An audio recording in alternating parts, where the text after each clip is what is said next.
Hello guys, very good morning. Welcome back and let's start. So in the last session, we discussed about the concept. This is the second demonstration which we are taking here, second demo. So in the first demo, we discussed about what is Terraform and what is the syllabus, or else who has to do this course and why you need to do this course and how we will be completing the course. What are the pre-requirements? These are the things that we have discussed in the last session. In this session, what we are going to do here is we will be working on the components related to, we will be seeing what is the complete syllabus, and then I will try to explain you about the basic components of the Terraform, what we require in the Terraform, and then we will be tomorrow onwards we will be working on the Terraform. So the first one is, first of all, let us understand the basic components, or else what is the what is the syllabus of this entire course. I just want to explain you about that. Okay. So, and then we will go ahead into the concepts, into the technicalities. The first one is we will be discussing about Terraform. So in Terraform, what we will be discussing here is we'll be discussing about Terraform basics. So how we can create the Terraform, how to install the Terraform, how to execute the Terraform, these basic concepts that we are going to see. And the next one will be Terraform functions, Terraform functions. And then we'll discuss about Terraform modules and Terraform workspace, and then Terraform enterprise. Terraform enterprise, and finally Packer. With this, we will complete the complete Terraform will be completed. Okay, and then we will go ahead into the next concept. The next concept will be we'll be discussing about the Docker. Okay, so in Docker, what we are going to cover. So in Docker, we will be discussing about the Docker basics. Docker basics. In Docker basics, what we are going to discuss, we'll be discussing about the concepts related to Docker architecture and Docker container lifecycle, and then Docker, Docker network, and then Docker images, how to create a Docker image through Docker file and multi-stage Docker files. Multi-stage Docker files. Okay, so these are the things that we are going to cover. And then Docker volumes and Docker compose, Docker swarm. With this, the Docker will be completed. And then we will be discussing about the Kubernetes. K8s. So Kubernetes, under Kubernetes, there are a lot of things. So I'm just giving the complete blueprint of this, not the complete end-to-end syllabus. So we will be discussing about the microservices, or else monolithic versus microservices architecture. And then we'll be discussing about the Kubernetes architecture. Okay. Kubernetes architecture, nothing but Kubernetes basics, and then creating production grade cluster of Kubernetes with kube admin, KOps, Rancher, AWS EKS. So these are all the clusters that we are going to create, but we will be working on the KOps cluster. And the next one is workload components. Workload components, NENTS components, and then services. Okay, so under workload components, again, you will be having pod, replica set, deployments, daemon set, stateful set. Under services, you will have cluster IP, node port, load balancer, external name, headless services like that. Okay, and later what we are going to do here is, after services, we will be discussing about ingress controller. Okay, and then we'll be discussing about the sidecar, and probes, namespaces, and resource quota. Then advanced scheduling, scheduling, ADVA and CED. Okay, and then we'll be discussing about the RBAC, role-based access control, storage configuration. Under storage, again, you will be having so many different things will be there. Okay, Kubernetes storage. Under that, we will be discussing about empty directory, persistent volume claims, EBS volume connection, NFS configuration. All these things we will discuss in the storage configuration. And later, we will be discussing about the network policies in Kubernetes, and then Helm, STO, service mesh, and GitOps. Okay, GitOps, and then monitoring tools, monitoring, and logging with the help of what was that? ELK and Prometheus and Grafana. So we are using all those tools in this. So that is how we are going to complete the Kubernetes. So once we have completed the Kubernetes, then we will discuss about the Jenkins. What is CI/CD flow? Jenkins basics. Okay, Jenkins basics, and then we will be creating the high availability Jenkins cluster, or else Jenkins high availability Jenkins configurations. Okay, and then we will be discussing about the Jenkins pipelines. Okay, how to create a freestyle project and how to run the applications. Jenkins pipelines, and then there will be shared libraries will be there. Not very. It is not going to take hours of time. Shared libraries will be just 15 to 20 minutes concept. And then we'll be discussing about multi-branch pipeline,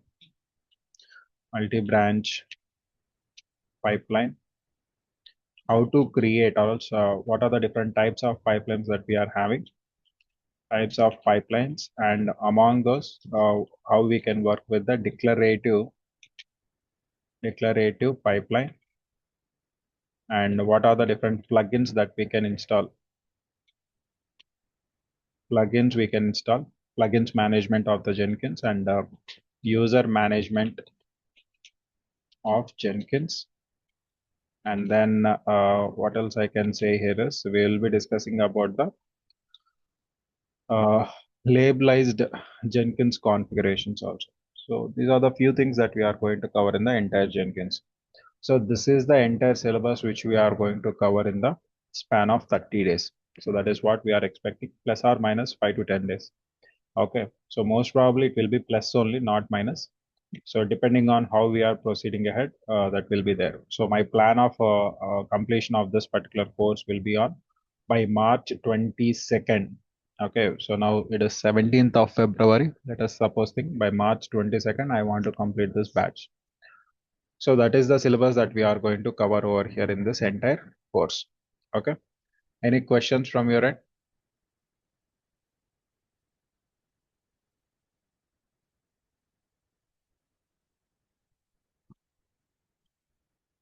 See, if you are learning in AWS, application of Azure is also the same, no? Only the resource management will be changing.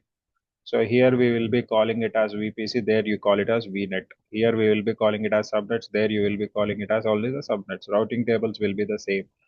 What is the change? Only the names are going to be changed. The configurations are common, no? Okay, right. So this is about the entire concept of your Terraform. I mean, the syllabus what we are going to cover.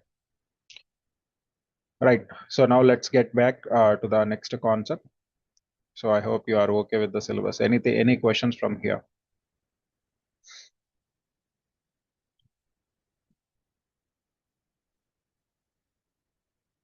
Right. The next one will be everything clear?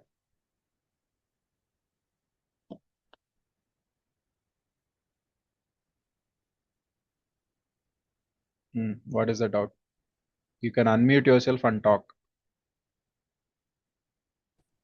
Hello. Yeah. Hi, sir.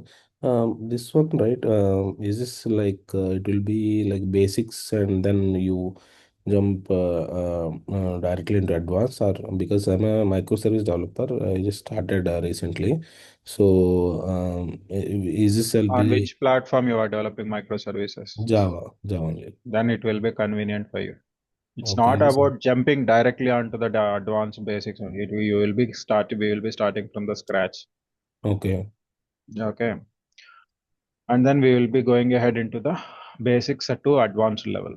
It's not like directly jumping onto the advanced concept. These are all the advanced concepts only, but I will try to explain you in a such a manner that you will understand everything clear.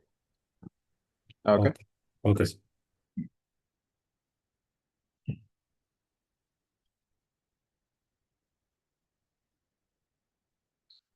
No job support. I already have my job. Okay, so I have to do my job, and I have my startup. So where we will be providing the infrastructure for the external companies. So I have so many things to do. Okay, among that, the job support will be difficult for me. Hmm. Questions? See, one thing I want to tell you, Srinivas, are you the same Srinivas which you are attending at 6:30, 6 p.m. batch, or else you are different? I'm sorry if you are a different person. Are you attending? No, no, no, Chaitanya. This is the first time. No, I did not attend 6 Okay, o'clock. okay, that's fine. Thank you. So, okay, good. So now let me go back to the first one. Let me explain you the rest of the concepts and then I will go ahead. Before I going into the topics, I don't want the students who are sitting calmly in my session. Okay. I want the student to talk or else I want my trainees to talk. Okay. If you are sitting calmly, then there is no use of attending the sessions. I don't want such candidates. If you want to leave, you can leave immediately also. No problem. If two people are interested who can talk, who can understand, who will try to ask the questions, such candidates, if they are present in my session, I will be very happy. If the questions are also like very, very basic questions, also no problem. I want the people to talk on the sessions.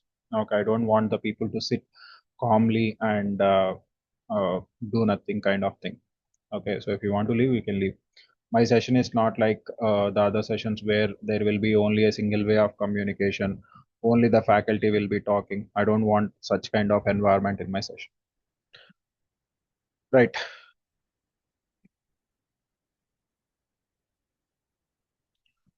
If you don't have an AWS account, create an AWS account.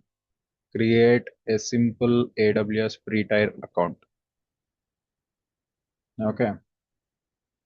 So it's not like we are doing something rocket science over here. If you don't have an AWS account, have a credit card or debit card, purchase an AWS account, 2 rupees will be deducted. Whatever the practice that you are doing, depending on the practice, they will be deducting the credits.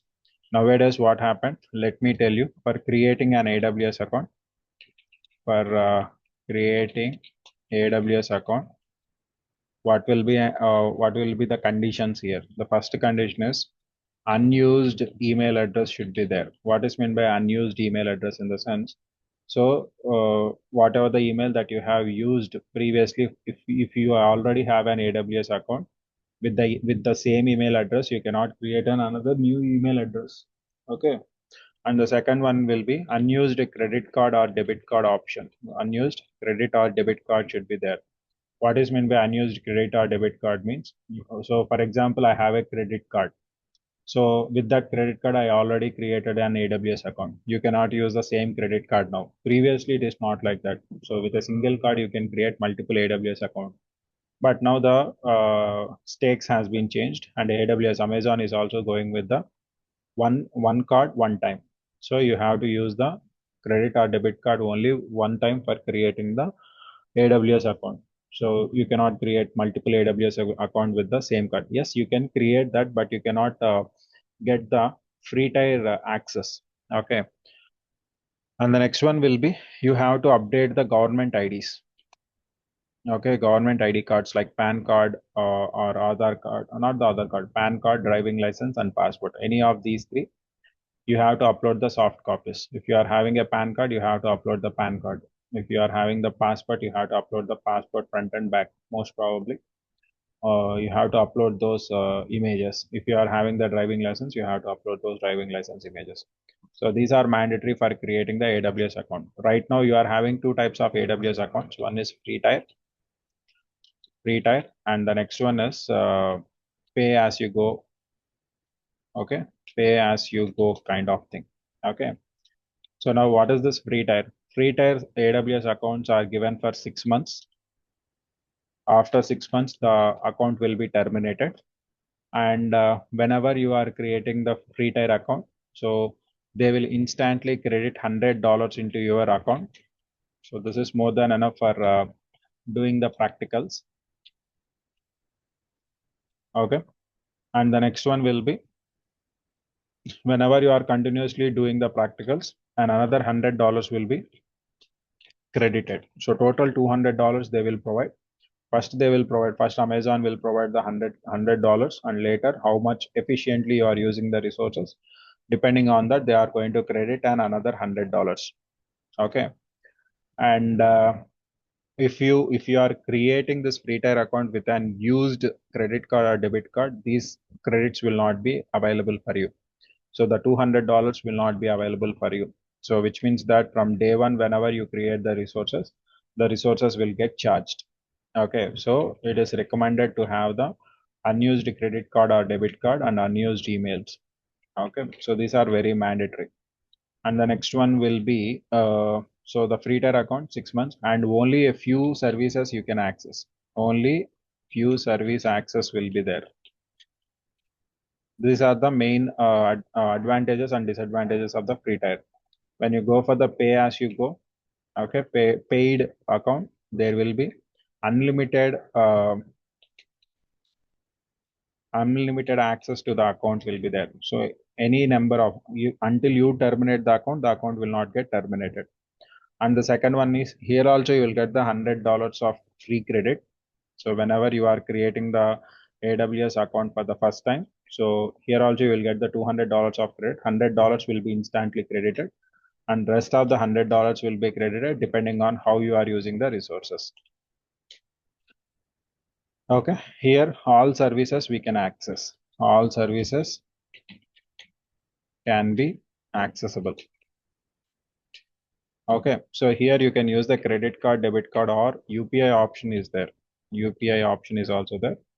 So whichever the option that you want to choose, depending on that option, you can update your, you can create your AWS account. Okay, so that's how you can create the AWS account. Right. So if you are having knowledge on Azure, so if you are very good at working Azure, you can use the Azure also. In AWS, we don't need to provide the subscription, but in Azure, we have a headache called a subscription model is there. So multiple subscriptions will be there. Under the multiple subscription, again, you will be creating the resources. That is a little bit client ID will be there, tenant ID will be there, subscriptions will be there.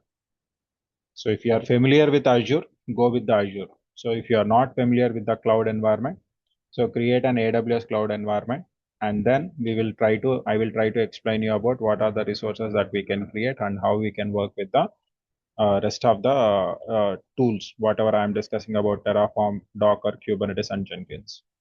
Okay. So now let's talk about the next one. So this is how you can create an AWS account. If anybody wants to create the AWS account, I will provide you the support. If you want to create it right now, you can create it away. Otherwise, no, sir, we will try to create. So it's all on your hands. Okay. Now let's get back to the next one. So the next one will be the how this resources can be created. So for example, if you see here in AWS, I want to create a resource manually. For example, if I want to create an EC2 instance, definitely what is my requirement? I want a VPC. Inside the VPC, I need to have the subnets. Inside that, I need to, so that five things required to create the EC2 instances.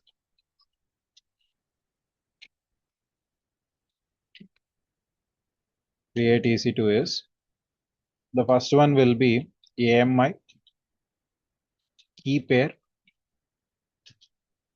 instance type, subnet,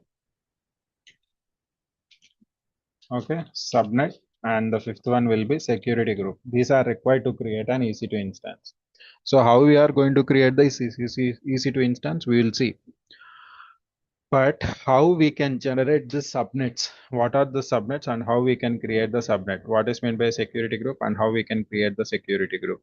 From where we can get the AMI? From where we can get the key pair? What is meant by instance type? Okay, these are all the things that you need to understand. First things first, first of all, what is our requirement here? We need to create a VPC to run an EC2 instance. So you need to understand one thing. Where we are running the applications, any application, you can take a Java application, you can take the infrastructure applications like Docker, Jenkins, or Kubernetes. Everything will be running on the EC2 instances. So definitely, what is my requirement over here? I need to have an EC2 instance created and it should be running. So where EC2 instances will be running? If you see here, for example, there is an office environment. Okay, you have an office. Inside the office, what you will be having? You will be having so many computers. Okay, there will be so many workstations. Under the workstation, so many people will be working on the different platforms and different applications. Okay, so each and every person won't be on a same application on a same platform. So every employee will have their own task and they have to do that. So there will be administrators, system administrators, financial team will be there, developers will be there, Python developers, Java developers, front end developers, testing people will be there, database management people will be there, sales people will be there. So for everyone there should be a computer and they will be sitting in front of the computer. Now if you see all these, whoever are the group of people are there, they will be working under a single organization, but they will be divided according to their teams. Okay, according to their profession and according to their teams. So in the same manner, we will be having a VPC. What is meant by a VPC?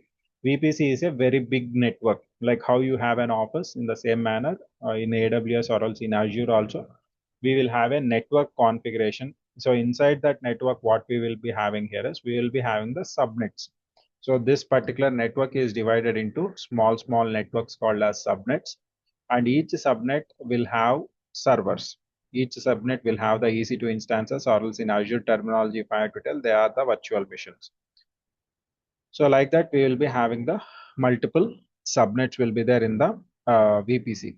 Okay, so now how you are having the subcategory of the professionals like salespeople or else financial people or the developers or the system administrator in the same manner.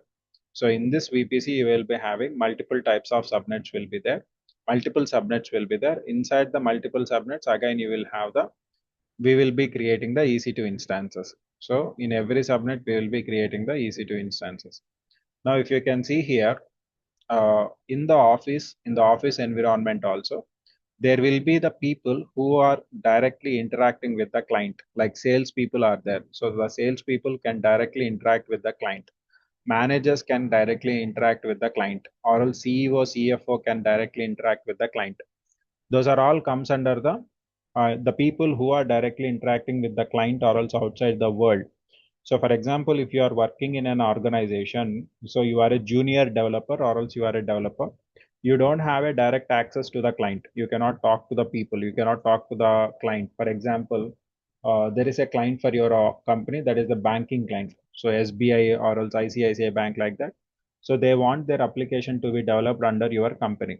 So your managers, your CEO, CFO, and the salespersons, everyone will talk about your product. What are the products that you are going to provide and how you are going to provide the product, and what are the required configurations and everything. So these things will be discussed between the client and the higher level authorities. But when you come to the performing or else when you come to the creating the applications, so actually the applications are created by the employees, and those employees will not directly expose it to the client.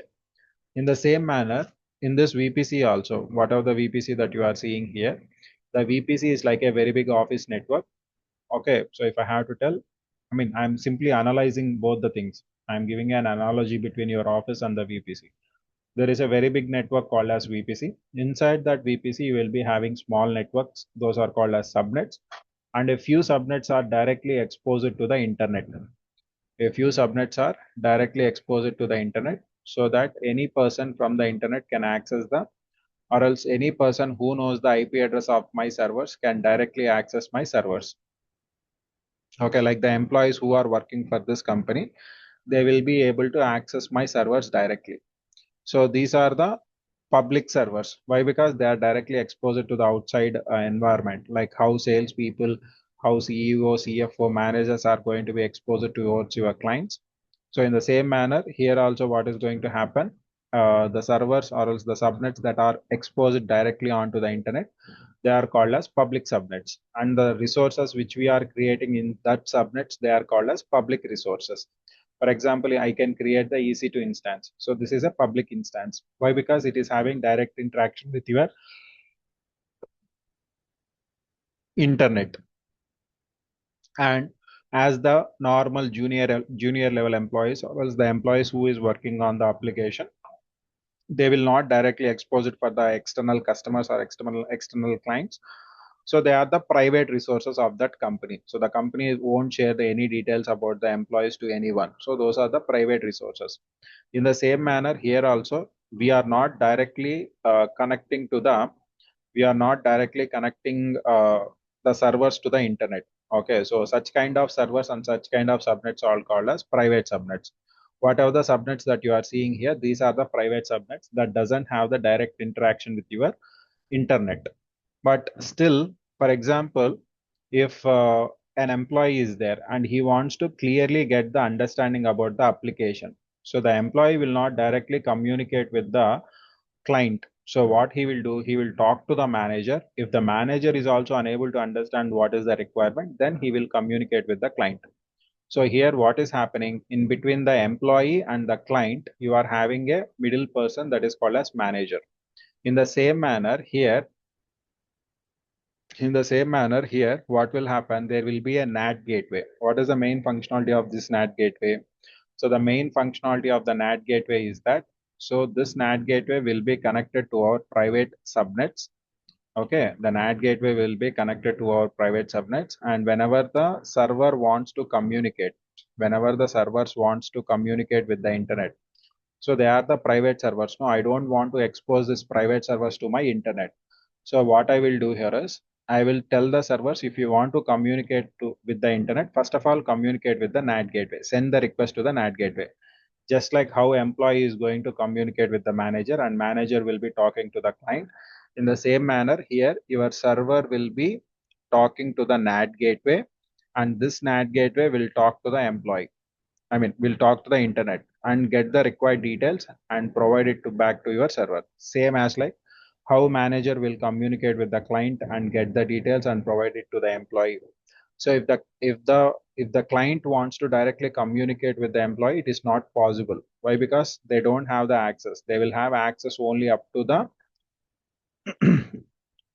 up to the manager. Like here also the same thing will happen. If at all, if the computer or else if the server wants to communicate with your internet, then what will happen? It will communicate with the NAT gateway. From the NAT gateway, the request will go to the internet.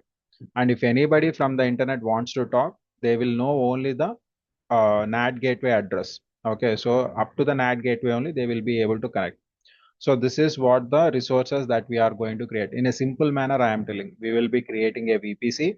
Inside the VPC, we are going to create the subnets, and the subnets are of two types. One is the public subnet and the other one is the private subnet. Public subnets are the subnets which are directly exposed to the internet. Private subnets are the subnets which does not have any access towards the internet. If we want the subnet to be exposed to the internet, then we are going to create a NAT gateway. So this NAT gateway will be like an security for your subnets and the servers inside the private subnets. So this is the entire configuration which we are working on. And if you want to do the auto scaling, there are so many features that are available. But if I have to tell you, that is altogether a different concept that will go into the cloud environment. But we are talking about the infrastructure creation with the help of Terraform. So I'm not going very in deep into the AWS, especially If I have to talk about AWS, I have to talk about EC2 instances, VPCs, S3 buckets, IAM policies. Like I have to talk about everything. But here we don't require that much amount of knowledge. If you have, that is good. If you don't have, just to focus on the basics. Right. So the next one will be, okay.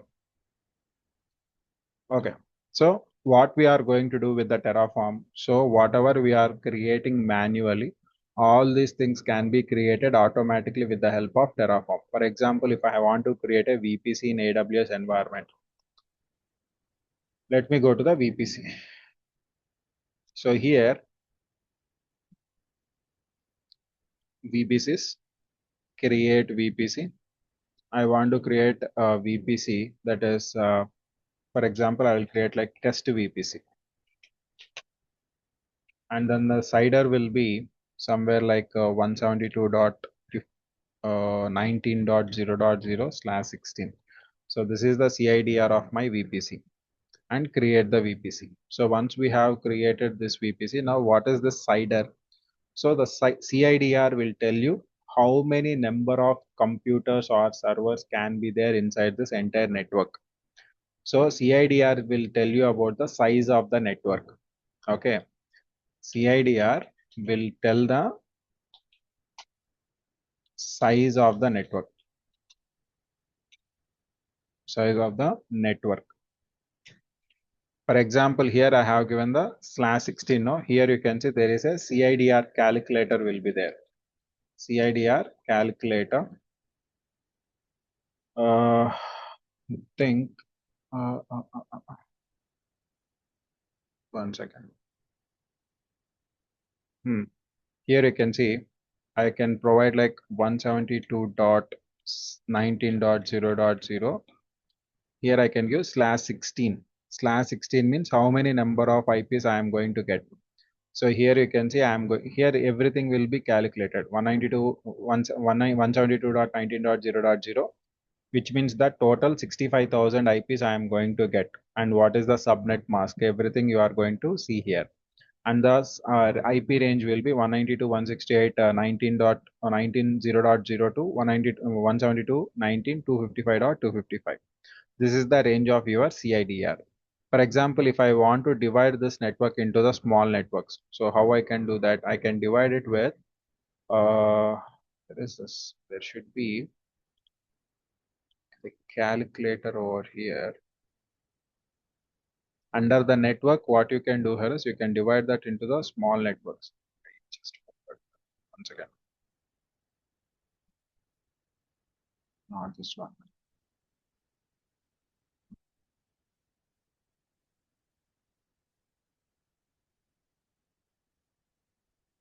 So here you will be having this calculator where you can easily understand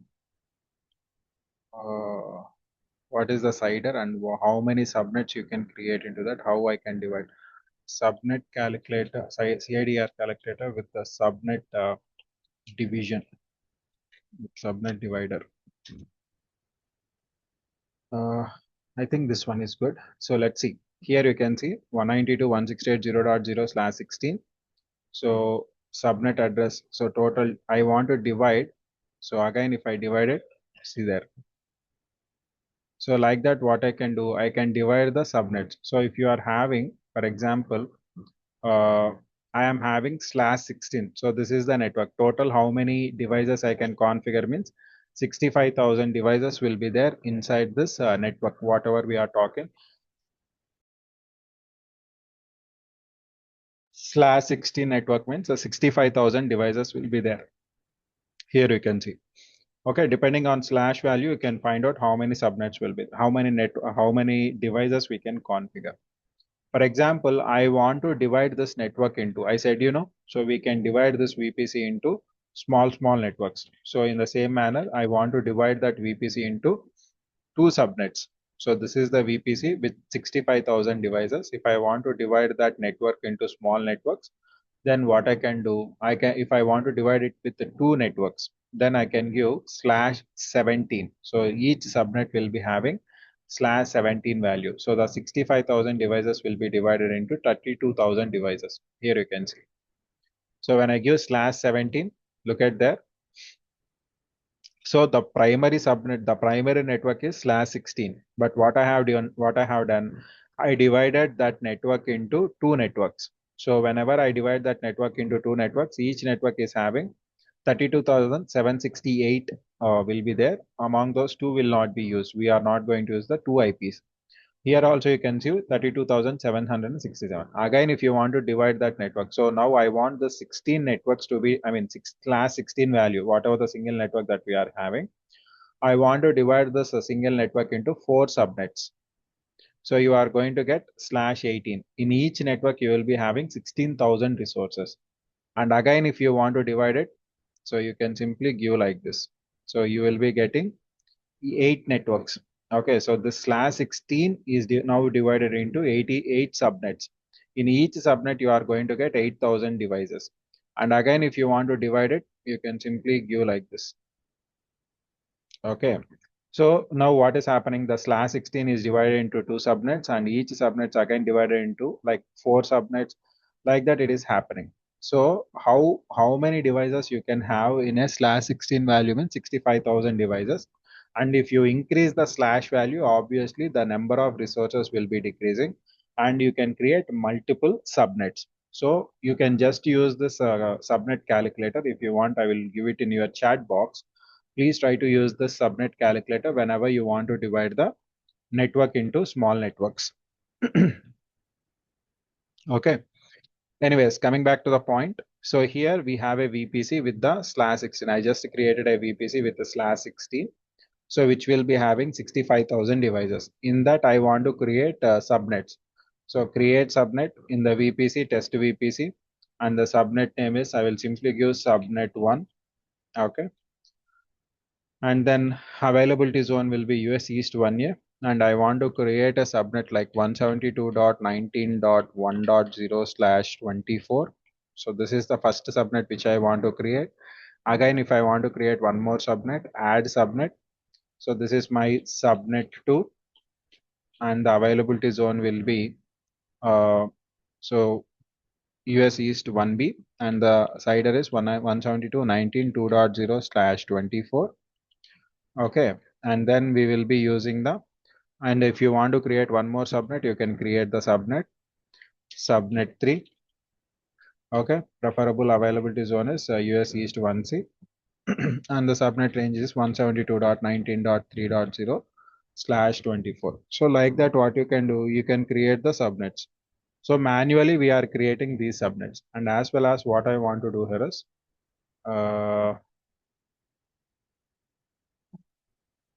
one second, 192.19 is there. Is it overlapping anywhere? With I the have subnet name, yeah. no, not the subnet name. 172.19.0.0. So here, what I have done, 172.19.1.0. So this is already we have. Okay, 172.19.2.0.0. Oh, sorry. Here it will be 172.19.2.0. 172.19.1.0. 172.19 3.0. Good. Create the subnets. So here you can see 3 subnets are created. So with a very big network, we have created 3 small networks. Okay, so like this we have created. If you want to create a few more subnets also, you can create it. So for example, in the test VPC, I want to create the private subnet. So I will give like private -subnet-1, and the availability zone will be US East 1A, and the CIDR block will be 172.19.10.0/24. And the next one will be add a new subnet. So this is my private-subnet-2, and the availability zone will be US East 1B, and I will create like this 172.19.20.0. And again, if I want to create one more subnet, private-subnet-3, and the availability zone is 1C, and the CIDR is 172.19.30.0. So like that, what I can do, I can create the 3 private subnets. So if you see here, we are as per this diagram, we created a VPC. Inside the VPC, we created three subnets. I mean 6 subnets. Total 6 subnets we have created. So how we are going to decide that these are the private subnets and these are the public subnets? Simply depending on the routing table. So we need to create a routing table. By default, a routing table will be created. When you create a VPC, automatically a routing table will be created in your AWS environment. So if you see here, this is the default routing table, which will be automatically created by your VPC. Okay. So now what we are going to do, so I am going to create my own routing table. So the route table name is test hyphen public hyphen route, public route. So this is the route table name I want to create in the test VPC. Create the routing table. And then I want to create one more routing table, that is test hyphen private hyphen route RTB or routing table. You can give like this. I want to create in the test VPC. Same VPC I want to create it. So we created 2 routing tables. If I go to the internet gateway, so internet gateway, then the name itself will say that gateway. What is meant by a gateway? Gate or gateway means, what is meant by gate or gateway? So you are staying in a home. If you want to go outside of your home, so first of all, where you have to reach from your room, where you have to reach to go outside of your home? Come to gate. To the gateway. So if the gate is not opened, you will not be able to go outside. No, sir, I can jump the wall and go. Yeah, we are talented. So obviously we can jump the wall and we can go. Okay. But in general, we have to open the gate. Then only we will be able to go outside, right? So in the same manner here also, if the servers, if the servers inside the VPC, if the servers inside the VPC wants to communicate with the internet, first of all, they need to reach out to the gateway. Okay. From the gateway, they have to reach out to the internet. So that is what we have. We have to tell the servers. How we are going to tell the servers, I will tell you. First of all, let us create the gateway. Create gateway, test hyphen IGW, test hyphen IGW, create the internet gateway, and I am going to attach the VPC. Done. So once we have attached this to the VPC, now I need to tell the resources. So I will go to the route table. So here we are having test public routing table and test private routing table is there. So within the VPC, all the servers will communicate. So we don't mind whether it might be a public servers or private servers. All the servers will have the one-to-one communication will be there. So every server will communicate with another server inside the VPC. Internal communication will be there, simply if I have to tell. So now, for example, here we are saying test public route. What is this public route? So inside this routing table, I am going to add the subnets. So I am going to add subnet 1, subnet 2, and subnet 3. I think I made a mistake, but that's okay. So I am going to add the 3 subnets into this routing table. So when we add the 3 subnets into the route table, they will follow the route which is mentioned in this routing table. So for example, you went to a place, okay, you went to a historical place for a trip, and in that historical place there will be so many guides will be there, okay, so many trip guides, trip advisors will be there. So you selected one of the guide, so the other batch of people has selected another guide. So whatever the guide that you have selected, he is having his own plans of showing you the whatever the places, sightseeing places, historical places are there. He is having his own plans. So he will be having a table. At 9 a.m. we will be going at this particular location. At 10 a.m. we will be going into this location. At 11 a.m. we will be going into this location. At 12 a.m. we will have lunch. At 1 a.m. we will be going into this location. So like that, he will have a proper route information will be there. From here we will start and we will end at this particular location, so that he will have the entire route map will be there in his hand and he will have a proper table will be there. So the other guide is also having the route map and he will have his own timings. So now if you compare both of them, everyone will have their own route maps. Okay. So whoever are connected to the guides, these guides, they will be following the routes depending on the what guide is going to tell you. For example, if I connect to the guide one, so the guide, whatever the route, whatever the places that he is taking, I will be going to that places. Whatever the route that the guide 2 is having, so whoever the batch of people are there, they will be going with the places whatever he is showing. In the same manner, here in this routing table, I connected my subnets. So what routes the subnet is going to follow. So if I give, so if anything wants to communicate with the internet, 0.0.0/0 means internet, then it should be connected to the internet gateway. So I'm giving like this. So I am telling the connected subnets, whatever the subnets that are connected to this routing table. So this routing table is telling if you want to reach out to the internet. So first of all, if the resources inside the subnets want to reach out to the internet, first of all, they has to connect to the internet gateway.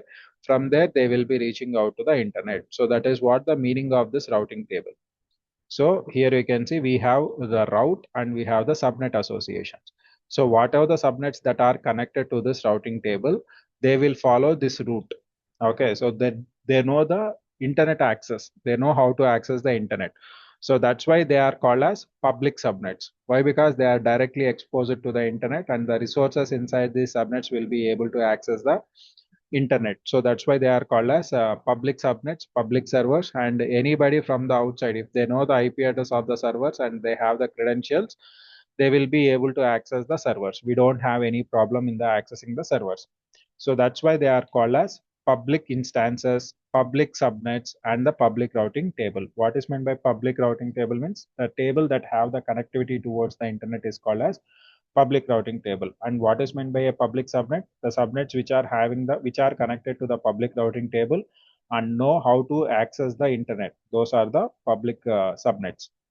Okay, so that's about the concept of your routing table. Now you understand how instances will be able to access the internet. Up to now, it is clear. Any questions, any confusions? No, Chaitanya. Okay. So the next one will be what we are going to do. After creating this, we will be going ahead into the concept of private subnets. Whatever the private subnets are there, if the private subnets are connected to the private routing table, then they will be called as a private subnets. Okay. So I'm going to connect all my private subnet to this routing table. This route will not have any external access. Only internal access is there. If you are having the internal access, then they are called as private routes or private subnets. And whatever the instances that are created inside this private subnets, they are only able to talk with the resources inside the VPC. Whatever the instances that you are having, or else whatever the servers that you are having inside the VPC, every server will be communicating with the adjacent servers. Only the VPC, the servers inside the VPC will be able to communicate. So that is about your private resources. And the next one is security groups. What is meant by security group? So now if you see here, I will go back to the security group. Okay, and I am going to create a security group over here. The security group is web access. For example, this is the security group name, web access, and allow web servers, allow users to access the web application. So I'm just opening the ports on which the web applications will be running. So I want to create this under the test VPC. I'm going to add the rule, and the rule will be SSH rule from anywhere, and then we will be adding HTTP. HTTP is the website configuration from anywhere. So I'm going to add these two rules, and this is like inbound rules. What is meant by an inbound rule? For example, there is a server. So the security groups are connected to the servers. So we are creating a security group and we will attach the security group to our servers.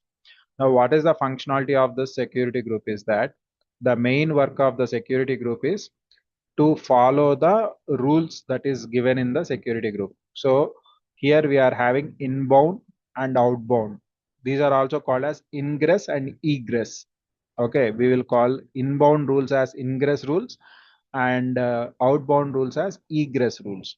Okay, so now my question is, which traffic is more difficult, or also which traffic can harm my servers? Incoming traffic or outgoing traffic? Incoming. Incoming traffic will harm our servers. So incoming traffic is also known as inbound, or else we can call it as ingress. Okay, so outbound traffic is called as outbound, or we can call it as egress. Okay, so these are the two types of traffics that will be there. So the most dangerous traffic will be the inbound traffic. So I am going to allow only a specific ports into the coming into my server. So that's why I have specified the rules. Only these particular ports will be, I mean, the users will be able to access only these particular ports on my server. If you want to have a custom port number, for example, I have an application which is running on the port number 5600. I'm just opening that particular port number only. Okay, and create the security group.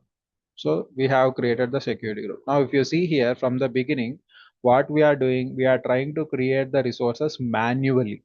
So for a single, for example, you have a project. Okay, you have a project. In that project, you are having multiple configurations are there.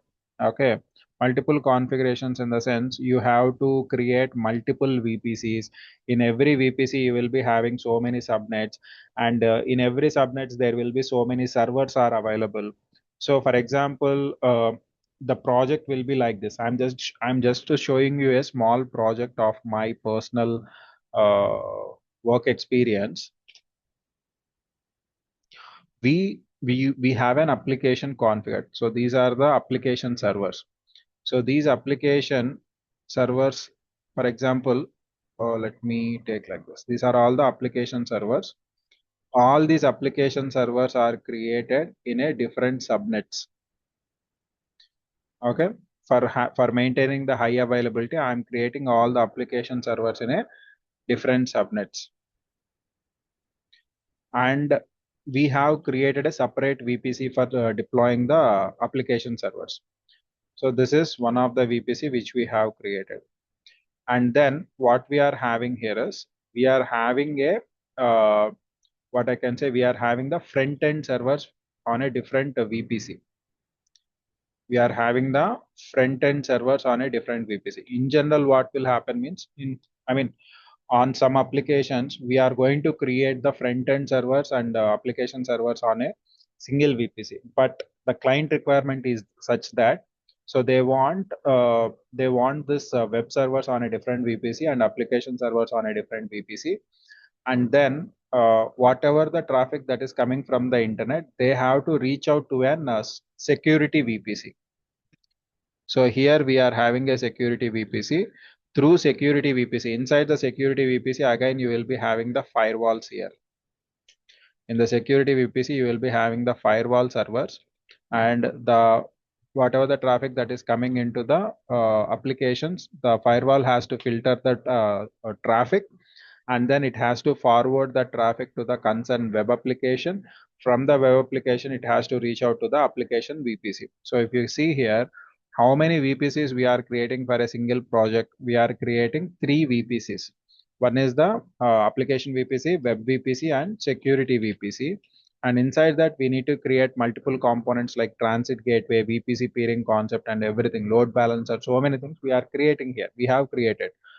So now if I have to do everything manually, what will happen here? Are we able to create that manually? Yes, we will be able to create, but is it a time taking process? Obviously. So for creating those many number of resources, what is going to happen? Obviously, it's a time taking process.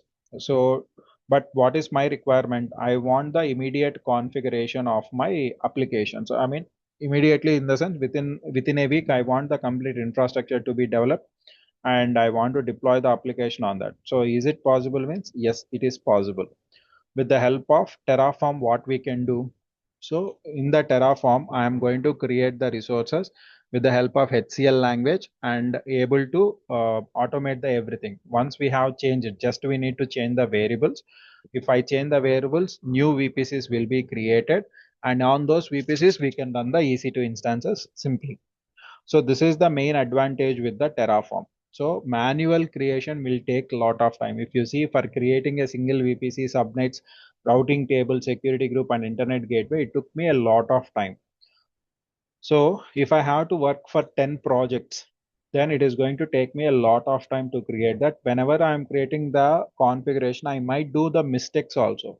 So all this can be overcome with the help of Terraform. So that's why I have shown you how you can create the VPC manually. So tomorrow onwards, we will be start working on the Terraform and we will be creating the resources and we will be deploying the configuration. Tomorrow, what I will try to explain you here is how to install the Terraform on a Windows system on your Windows computer, and then how you can install whatever the required software, and all these kind of things I will cover in the next session. Am I clear with this? Any questions up to now? No, Whatever the Chaitanya. demo that we have completed. Any questions?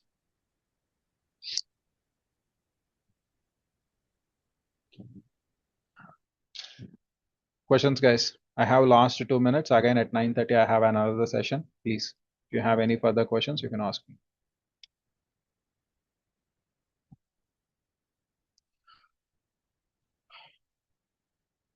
Okay then.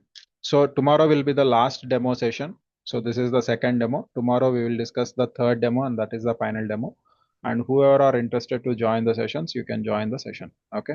So from Thursday onwards, it will be like a premium link. Whoever are interested to join into that, they will get a premium link once they have cleared the payment.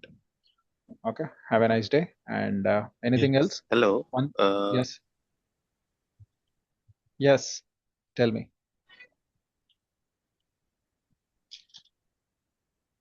So tell me. ఏంటి sound రావట్లేదు. Sound వస్తుందండి. I am able to hear you. Session timing will start at 8:30 a.m. We are thinking of going with the 30 days of sessions, and Saturday and Sunday no holidays. Every day you will have a session. The next 30 days, whoever are interested to join the session, every day you will have the classes. Okay, one hour only for this week you will have an off, and from next week onwards you won't have any off. And especially on Saturday and Sundays, you will have the extra sessions will be there. Extra time I am going to take. 1 hour is not sufficient to complete the course within 30 days. Definitely, I need to take some extra sessions. I mean, extra hours of course. Okay. And then videos will be given for you. Videos and documents related to the concepts will be given for you. Okay. So yeah, that's it. Any questions? You can ask me now. Hi Chaitanya. Actually, I just want to check like one thing. So what all like any project oriented classes will be there, like or else only hands on, like theoretical any sessions will, I mean theoretical in the sense because in interview it might be helpful, right? Because more rather than only practical hands on. 1 second. In Yeah. interview, the interviewers will not ask you about the projects. It is Okay. not like a development. Not interview. about projects. I'm asking about the like You the asked core. me a question. I am giving you the answer. Let me complete it. Okay. Whenever you go for an interview, the interviewer will ask you about the what are the tools that you have covered in the previous 3 months or previous 6 months. So you will be telling that I worked on Terraform, I worked on the Docker, I worked on the Kubernetes, I worked on the Jenkins kind of thing. Then they will ask you on the tools. Okay, so whatever the interview questions will be there, we are going to cover on the complete interview questions, and we will be discussing about totally a practical oriented sessions on the tools. Okay, so every concept that we are going to cover in this core concepts we are going to cover, that will be helpful for you to put your resume for 3 years of experience, and you can crack the interview depending on that. Okay. So one thing, don't expect any projects. Of course I will provide you the project. Okay, here that is not like you have to work on the project. First of all, you need to gain the knowledge on the core concepts. Then you can apply the same concepts on any project. Okay. So at the end of the sessions, you can be able to create any project on your own. Okay. I can assure you that. Okay. So other thing like Jenkins, CI/CD pipeline, and Terraform. So Terraform will be parameterized training, or because nowadays they are looking for parameterized, right? So I just want to understand like how it will be like because the training will be Terraform, like automation or creating this. Terraform, everything will be automation oriented. Okay. But are you using any parameterized functions or something in Terraform state files? Have you seen this? Sorry? Syllabus? Have you saw that syllabus? Whatever I have mentioned in the syllabus. No, not at CSO. Like I lately joined, so that is why Here I'm you asking. can see this. Okay. Okay. Okay. Right. Terraform functions, workspace, enterprise packer. Okay. So with this training, I can get at least how much percentage, like 60, 70, I can gain some experience. That depends on your practice. Okay. And if I say you will get 80% or 70% of the experience, if you don't do the practice, then 0%. yeah, I agree on that. That's not an issue, but I just want to check because it also depends on the content also, right? It is not about practice also. It depends on the content also. As I have given you the complete syllabus, you can check out the content. Okay. Okay. And how about Kubernetes? Kubernetes, so at what level Kubernetes will be taught? Like creating basic to advanced levels, Kubernetes will be discussed. Okay. So this will help us in creating any kind of functions or pods or anything, right? Yeah. Okay. And as a admin, just one more thing actually. So what is the? Because nowadays OpenShift is also getting into. In the market actually. So I just want to If check OpenShift is that much popular, then I would have discussed OpenShift only. No, why I will go with the Kubernetes. See, I agree with you, but OpenShift is also nowadays, it's, in the market, mostly in bankings and all, I saw it. So that is why I'm asking. We are not working on that. Okay. Anyway, thank you. Yeah. Thank you. Okay, guys. Then we'll meet on the next session and discuss about the rest of the concepts. Have a nice day and bye. Anything else?